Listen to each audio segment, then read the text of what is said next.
여러분, 지금 여러분의 지갑 속에 있는 10,000원짜리 지폐 한 장을 상상해 보십시오. 평범한 점심 한 끼를 먹을 수 있는 돈입니다. 그런데 만약 내일 아침 눈을 떴을 때 그 10,000원짜리 지폐의 가치가 껌 한 통도 살 수 없는 수준으로 떨어진다면 어떨까요? 아니, 그 정도가 아닙니다. 10,000원이던 물건을 무려 650만 원을 주고 사야 하는 세상. 상상조차 할 수 없는 이 비현실적인 일이 실제로 일어난 나라가 있습니다. 바로 남미의 산유국 베네수엘라입니다. 국제통화기금 IMF가 공식 발표한 2018년 베네수엘라의 인플레이션 수치는 무려 65.74%였습니다. 경제학 교과서에서도 보기 힘든 이 초거대 인플레이션 앞에서 숫자는 의미를 잃었습니다. 시장에 가면 상인들은 돈을 세지 않습니다. 지폐 뭉치를 저울에 올려 무게를 달아 물건값을 계산합니다. 돈을 세는 시간보다 무게를 재는 것이 훨씬 빠르기 때문입니다. 길거리에는 누군가 버리고 간 지폐들이 쓰레기처럼 뒹굴고, 아이들은 가치가 사라진 종이돈을 접어 바구니나 공예품을 만들어 관광객들에게 단돈 몇 달러에 팔고 있습니다. 한때 남미에서 가장 부유했던 나라, 전 세계에서 석유가 가장 많이 매장된 이 나라가 어쩌다가 화폐가 휴지 조각이 되는 지옥으로 변해버린 것일까요? 우리는 먼저 베네수엘라의 화려했던 과거를 돌아봐야 합니다. 흔히 세계 최대의 산유국이라고 하면 사우디아라비아를 떠올리지만, 사실 지구상에서 원유가 가장 많이 묻혀있는 나라는 베네수엘라입니다. 확인된 매장량만 약 3천억 배럴, 2위인 사우디를 훌쩍 뛰어넘는 압도적인 수치입니다. 이 축복은 1922년 베네수엘라의 땅 밑에서 검은 황금 석유가 터져 나오면서 시작되었습니다. 중동의 사막 국가들이 아직 근대화의 기틀도 잡지 못했던 1950년대, 베네수엘라는 이미 번영의 정점에 있었습니다.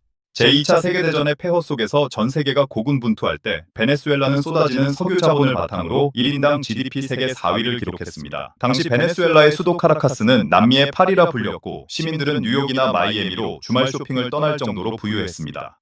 1970년대 오일 쇼크는 이들에게 더 큰 축복이었습니다. 유가가 폭등하자 나라 전체에 달러가 비처럼 내렸고, 베네수엘라 국고에는 돈이 넘쳐나서 주체할 수 없을 정도였습니다. 하지만 바로 그 풍요의 순간이 베네수엘라를 파멸로 이끄는 독이 든 성배가 되었습니다. 경제학에는 네덜란드병 혹은 자원의 저주라는 용어가 있습니다.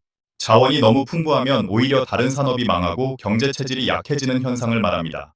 베네수엘라가 정확히 이 늪에 빠졌습니다. 석유로 돈이 너무 쉽게 벌리자 베네수엘라는 농업이나 제조업 같은 기초 산업을 완전히 포기했습니다. 모든 생필품과 식량을 해외에서 수입해오기 시작했습니다. 힘들게 물건을 왜 만드나, 석유 팔아서 사오면 되는데 라는 안일한 생각이 국가 전체를 지배했습니다.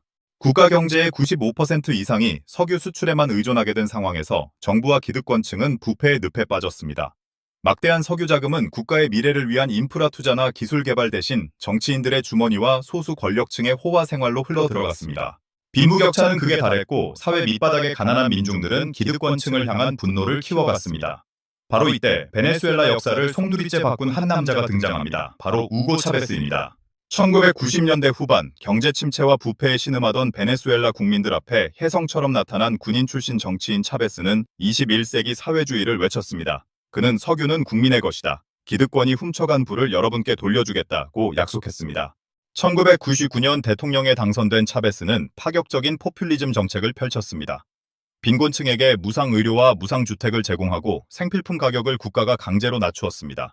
교육과 인프라에 막대한 돈을 쏟아부었죠. 초기에는 효과가 있는 듯 보였습니다. 마침 유가가 다시 급등하면서 차베스의 금고는 넉넉했습니다. 가난한 이들은 열광했고, 차베스는 4번이나 연임에 성공하며 장기 집권의 기틀을 마련했습니다. 하지만 차베스의 정책 뒤에는 거대한 폭탄이 시시각각 폭발을 준비하고 있었습니다. 그는 시장 경제의 원리를 완전히 무시했습니다. 기업이 물건을 만드는 비용보다 더 싸게 팔도록 강요하자 기업들은 생산을 포기하고 공장 문을 닫았습니다. 농민들은 농사를 지을수록 손해를 보자 밭을 버렸습니다. 부족한 물건은 다시 석유판 돈으로 수입해서 채웠습니다. 국가의 체력은 급속도로 고갈되고 있었습니다. 차베스의 가장 치명적인 실수는 석유 산업의 국유화였습니다. 베네수엘라의 원유는 끈적끈적한 진흙 같은 중진류입니다. 이를 팔 수 있는 상품으로 만들려면 고도의 정제 기술과 막대한 설비 투자가 필수적입니다. 이전까지는 미국의 엑소모빌이나 쉐브론 같은 글로벌 기업들이 이 기술을 제공했습니다. 그러나 차베스는 수익을 독점하겠다며 이들을 강제로 쫓아내고 국가기업으로 만들었습니다. 정치 낙하산 인사들이 석유 회사의 요직을 차지했고, 시설 유지 보수에 쓰여야 할 돈은 복지 예산과 정치 자금으로 전용되었습니다. 숙련된 기술자들은 해외로 탈출했습니다. 결국 베네수엘라는 세계 최대의 석유 매장량을 가지고도 기술이 없어서 기름을 제대로 뽑아내지 못하는 기막힌 상황에 처했습니다. 스스로 황금 거위의 배를 갈라버린 것입니다. 2013년 차베스가 암으로 사망하고 그의 후계자인 니콜라스 마두로가 정권을 이어받았습니다. 버스 운전기사 출신이었던 마두로는 차베스보다 더 극단적인 길을 걸었습니다. 불운하게도 그가 집권하자마자 국제 유가가 폭락하기 시작했습니다. 국가 수입의 전부였던 석유값이 반토막 나자 베네수엘라 경제는 순식간에 붕괴했습니다.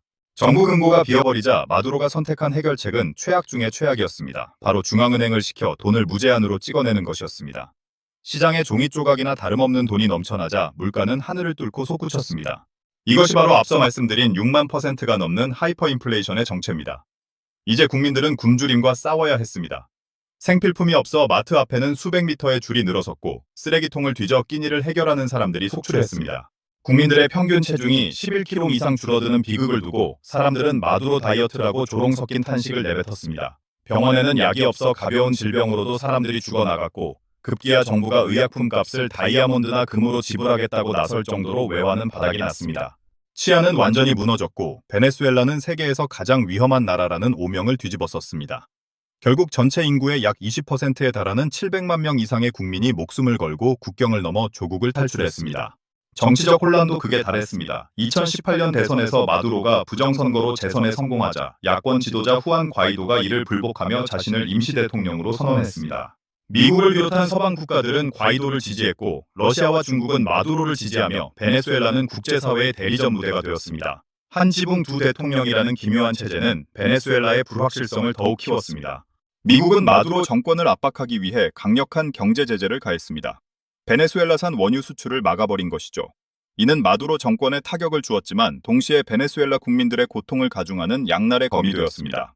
경제는 사실상 정지 상태가 되었고 베네수엘라는 암흑의 시대를 지나야 했습니다. 하지만 역사는 예상치 못한 방향으로 흘러갑니다. 2026년 현재 베네수엘라에 다시 변화의 바람이 불고 있습니다. 그 시작은 아이러니하게도 수천 킬로미터 떨어진 우크라이나에서 시작된 전쟁이었습니다. 전쟁으로 인해 러시아산 에너지 공급이 끊기자 전 세계는 대체 산유국을 찾기 위해 분주해졌습니다. 그리고 미국을 비롯한 서방 국가들의 시선은 다시 한번 세계 최대 매장량을 가진 베네수엘라로 향했습니다. 조 바이든 정부는 에너지 가격 안정을 위해 베네수엘라에 대한 제재를 일부 완화했습니다.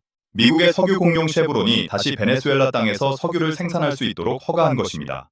마두로 정부 역시 생존을 위해 야권과 대화를 시작했고 서방 기업들의 투자를 유치하기 위해 애쓰고 있습니다. 덕분에 수만 %에 달하던 인플레이션은 200%대로 낮아졌고 멈췄던 석유 시추 시설들이 다시 가동되기 시작했습니다. 자, 이제 우리는 질문을 던져야 합니다. 베네수엘라는 과연 과거의 영광을 되찾을 수 있을까요? 전문가들의 견해는 엇갈립니다. 수년간 방치된 정유시설을 복구하는 데만 수조 원의 자금과 10년 이상의 시간이 걸릴 것으로 보입니다. 무엇보다 무너진 국가 시스템과 국민들의 신뢰를 회복하는 것은 그보다 훨씬 더 어려운 일입니다. 베네수엘라의 비극은 우리에게 뼈아픈 교훈을 줍니다. 자원은 축복일 수 있지만 그것에만 의존하며 미래를 준비하지 않는 국가에는 저주가 된다는 사실입니다. 포퓰리즘에 취해 시장의 원리를 무시하고 기술 개발보다 당장의 배분을 우선시했던 선택들이 어떻게 한 나라를 파멸로 이끌었는지 우리는 똑똑히 목격했습니다. 황금 거위의 배를 가른 것은 가난한 국민이었을까요? 아니면 눈먼 권력이었을까요? 베네수엘라가 다시 남미의 보석으로 빛날 수 있을지 아니면 자원의 저주라는 굴레 속에서 영원히 헤맬지는 이제 그들이 써내려갈 새로운 장에 달려 있습니다. 오늘 베네수엘라의 운명을 바꾼 긴 여정을 함께해 주셔서 감사합니다. 세상의 흐름을 읽는 눈을 기르는 것, 그것이 우리가 베네수엘라의 비극을 반복하지 않는 유일한 길입니다. 여러분의 생각은 어떠신가요? 베네수엘라에 다시 희망의 꽃이 피어날 수 있을까요? 여러분의 의견을 댓글로 남겨주시기 바랍니다. 지금까지 지식의 깊이를 더하는 시간이었습니다. 영상이 도움이 되셨다면 구독과 좋아요, 알림 설정 부탁드립니다. 다음 시간에는 더욱 깊이 있고 충격적인 이야기로 돌아오겠습니다. 시청해주셔서 감사합니다. 안녕히 계십시오.